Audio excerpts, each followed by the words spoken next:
It's the second week of July, 2006. Rock and roll! The best week ever! Awesome!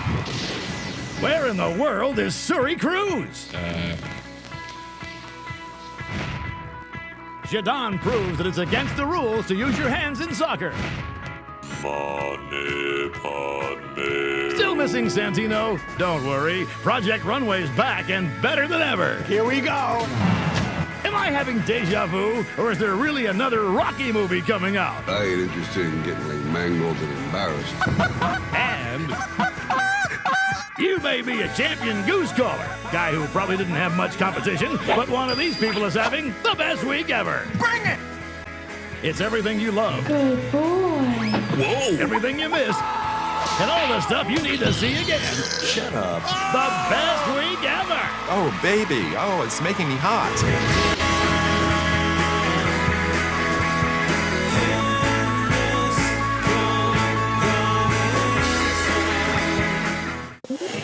Spent all week getting sued by another assistant? Here's what you missed, Naomi Campbell. For goodness sakes, just show us the damn baby, Tomcat. Here's a question. Where the hell is Suri Cruz? I'm not the only one freaking out. The media's freaking out too. Where in the world is Tom Cruise's baby? Where is Suri Cruz? Where in the world is Suri? The silence over Suri. Like Us Weekly has a clock that's counting how many days that we haven't seen Suri.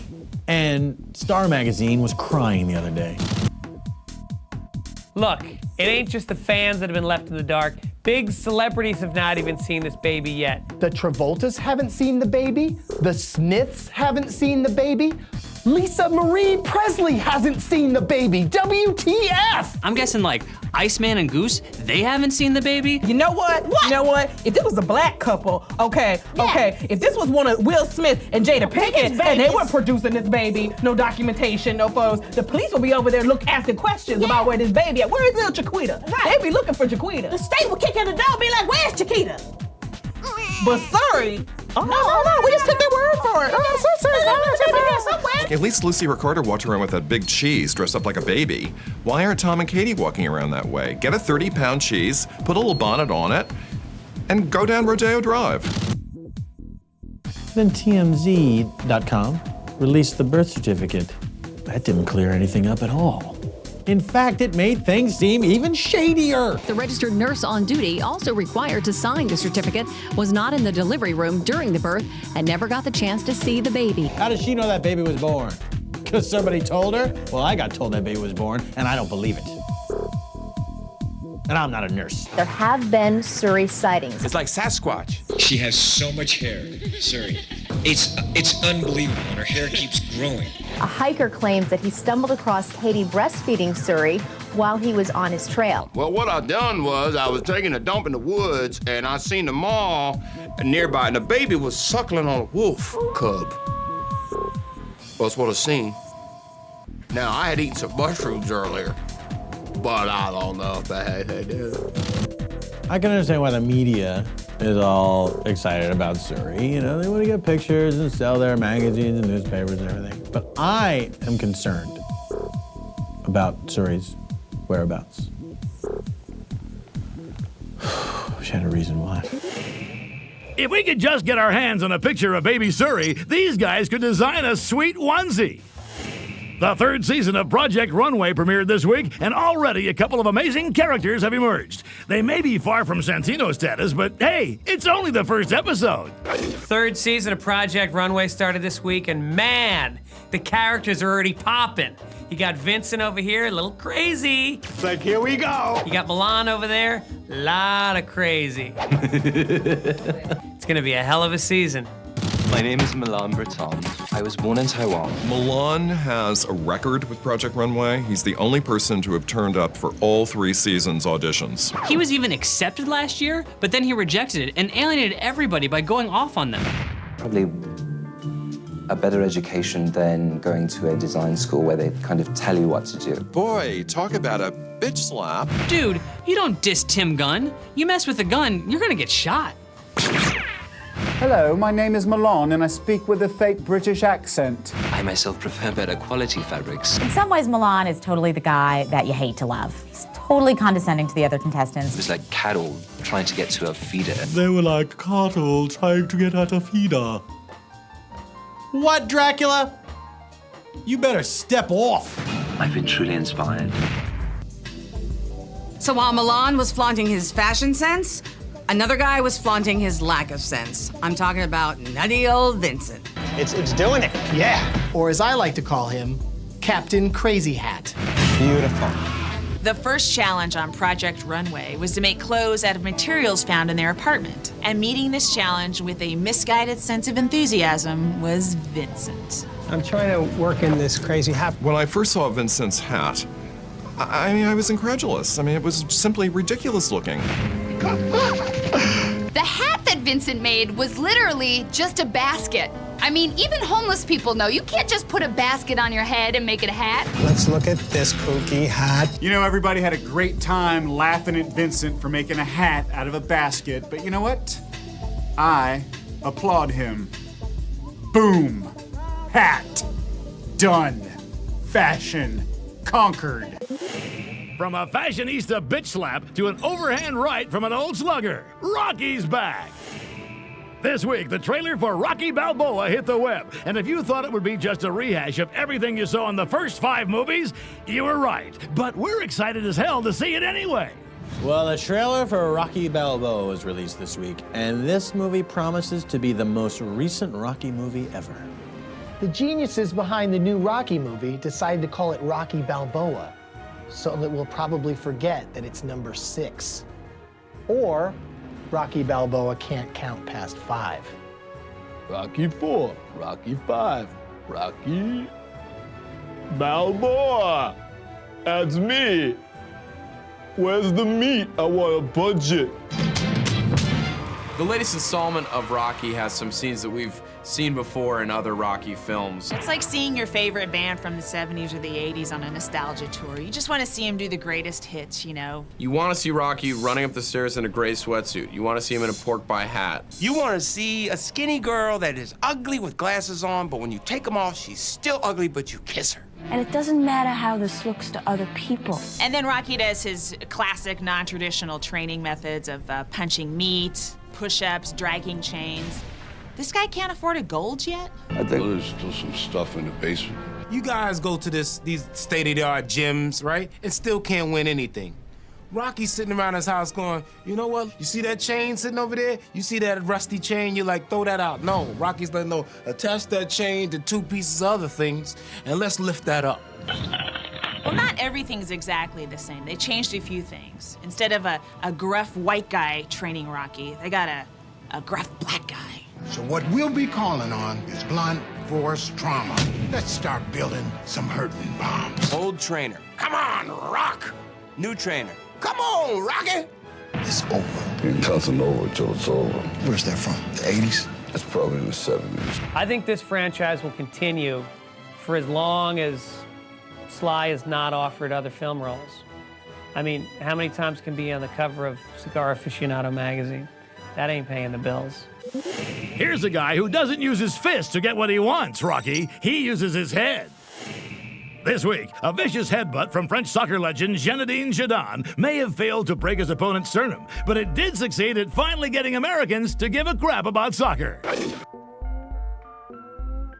I don't know who won the World Cup, what teams were playing, but I do know there was this one French bald dude who headbutted another player. The problem with this headbutt is that it totally ruined the staggering drama of a 1-1 tie. It's unclear what the Italian said to Zidane, but lip readers think he said something like, your mother is an Islamic terrorist. I don't know how the your mother thing works in Europe, but in my community, I think we started your mama, and your mama's a terrorist would not warrant a headbutt. The clip of Zidane headbutting Materazzi has gotten so popular that they're even making internet parodies of it. And then there's the one where there's a cat that's a sniper and he's about to shoot Materazzi, but Zidane saves his life. As we all know, cats hate Italians, and water, and intolerance. I was just happy to see Zidane retaliate. I mean, being French, I was half expecting him to just immediately surrender. Oh, yeah, USA, USA. From acting badly to barely acting. I Want to Be a Soap Star is SoapNet's hit reality show that puts contestants through challenges to determine who has what it takes to be a soap star. Apparently, acting is not a prerequisite. You were with her. When? When I was getting waxed within an inch of my life for you? I Want to Be a Soap Star is a reality show on SoapNet where actors get to compete for the chance to land a role on One Life to Live. Every week, the potential soap stars are given an acting challenge to recreate some classic soap opera moments, such as the action sequence. There was liquid in the barrels. Gasoline. Oh my God. Gasoline. That one actor has severe eye contact problems. You can't. It's too dangerous. Get the hell off me, man. Listen to me. There are people on that bus. Do you understand? If I don't get in there, they are gonna die. You can't. It's too dangerous. Where did you go? Hello? God, you say one more word. In another week, the soap opera stars had to recreate another staple in soap operas, the love scene. Ooh, and this was good. You strut in here with your push-up bra. With the push-up bra. Your push-up bra. Come in with your push-up bra. I love it when a lady wears a push-up draw, especially if she buys it at Victoria's Secret. And of course, how could you not have the mandatory, passionate dress-ripping scene, which didn't go so well? You shouldn't be struggling with it like it's like a baggie or something, a hefty bag. Just rip the dress off. I know. Shrimp. Didn't rip. So surprisingly, the best part of Soap Star is when the actors stop acting. And I have to trust myself, trust that I have the talent, that I put in the work. Blah, blah, blah, blah, blah, blah, blah, blah, song, song, song, song. And I don't know at what point in my life did I not believe in myself. Shamika's right, she's a hard worker. I saw her soaper size. None of these contestants actually deserve to be a soap star, but the show is so entertaining, they do deserve to be cast on every other reality show ever made in Hollywood.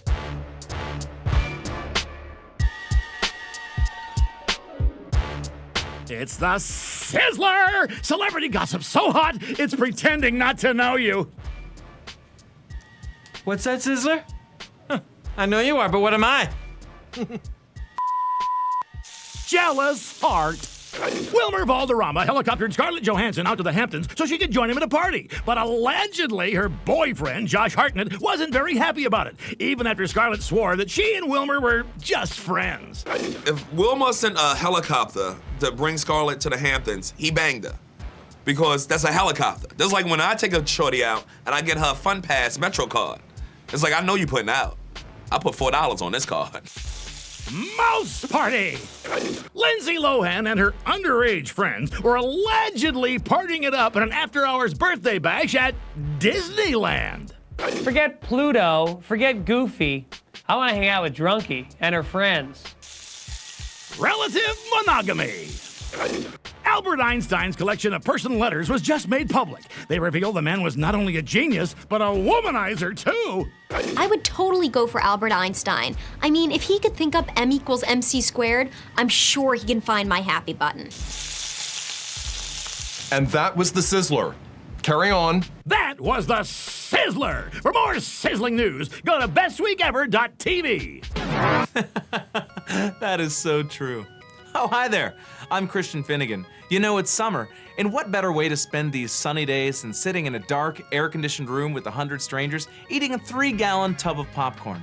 Let's celebrate this wonderful time of year with the segment we call What Your Summer Movie Choice Says About You. How many of you are there?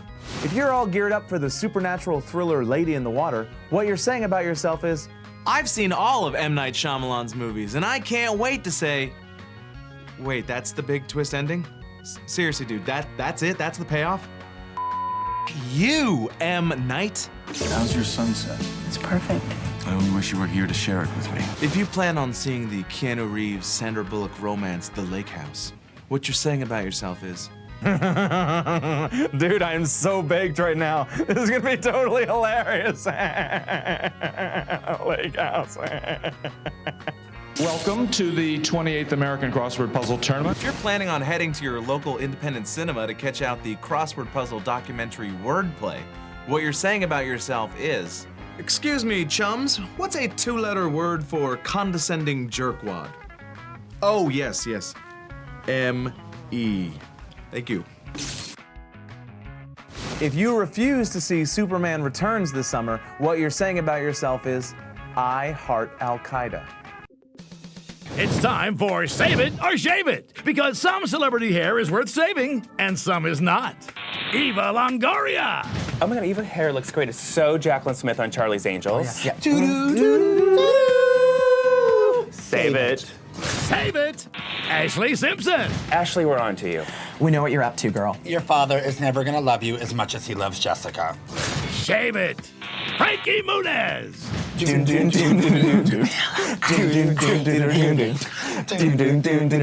Shave it. Shave it. And that was Save It or Shave It from the Sunsilk Therapy guys. While you were making an ass out of yourself in front of a German marching band, Mr. President, we were finding the week's best moments, in case you missed it. We all know why the bodyguards are there for the Jerry Springer Show. But on the Telemundo talk show, Laura, the men in black have a totally different responsibility.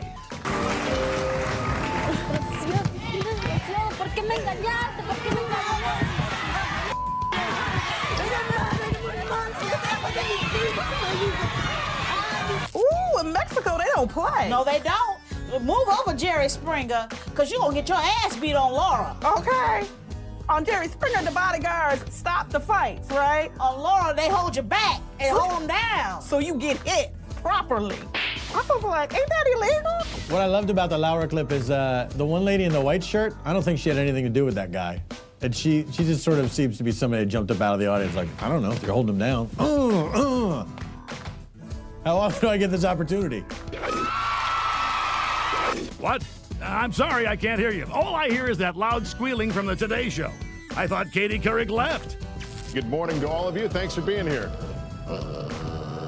Good morning, And we invited Wilmer on for that exact reason. We understand, John, he's a big talker. He is. He was doing fine up a while ago. I think the pig was terrified because he was fully aware that immediately after the segment, he was going to be fed to Al Roker. The HBO series Deadwood is known for its graphic portrayal of life in the Old West, but this week it went a little too far. You might want to avert your eyes because this guy's about to lose one of his.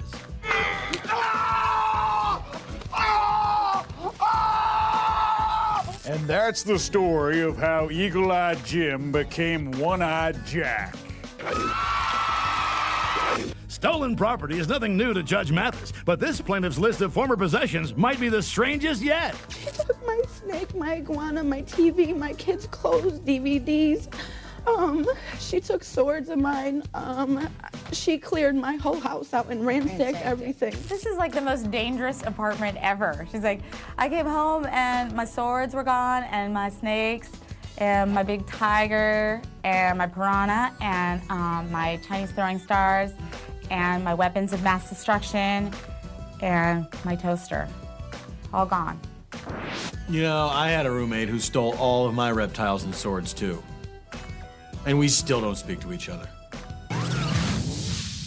A year ago, he traded a red paperclip for a pen over the internet. And this week, 14 trades later, he ended up with a house. That's why Kyle MacDonald is having the best week ever.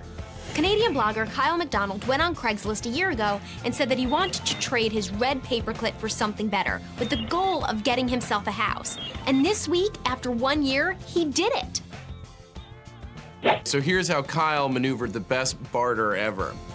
He traded a red paperclip for a fish-shaped pen, then he traded the fish-shaped pen for a hand-sculpted doorknob, and then the hand-sculpted doorknob for a Coleman stove. A generator, an instant party, and a neon Budweiser sign. A snowmobile, a two-person trip to British Columbia, a van, a recording contract, a year's rent in Phoenix, Arizona, an afternoon with Alice Cooper, a Kiss motorized snow globe, a movie role in Donna on Demand, and finally, a two-story farmhouse in Kipling, Saskatchewan.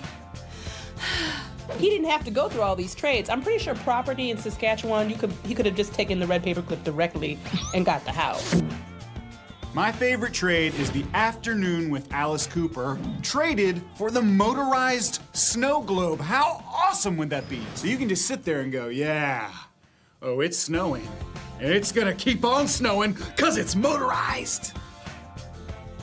I think the most impressive trade was when he traded that KISS snow globe to LA Law's Corbin Burnson, who is one of the world's preeminent snow globe collectors. I thought I told you to stay off my turf, Corbin Burnson. You'll never get as many snow globes as me. Never! The thing that's great about this guy is that he's totally inspired me to see the world in a different way. I mean, now, this isn't just a ballpoint pen. This is a one-night stand with Tara Reid. And that's only 3 trades. Kyle's story is an incredible one. Because he started out with some dumb paperclip. Sure, it was red. So what? Now he has a house. I don't have a house. I don't even have a red paperclip. I just got regular metal-colored ones.